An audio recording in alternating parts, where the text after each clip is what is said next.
The air around us made up of many different gases, including oxygen, carbon dioxide, nitrogen and inert gases.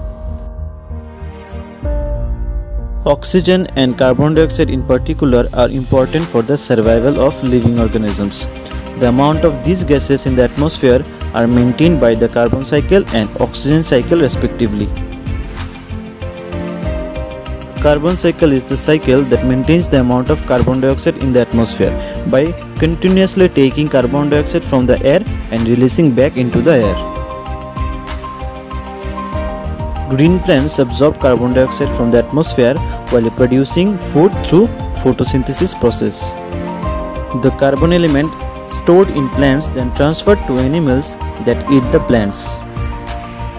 When plants and animals die, their dead bodies decompose and release carbon dioxide back into the air due to the action of fungi and bacteria in the soil. In addition, all living organisms including plants and animals release carbon dioxide into the air through the process of respiration in their entire lifetime.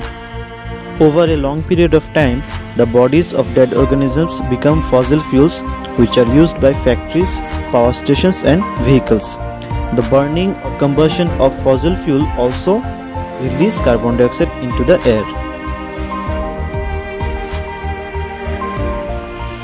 In summary, the carbon dioxide present in the atmosphere is taken by the green plants through photosynthesis, which is later balanced and released back into the air by the processes like decomposition, respiration and combustion.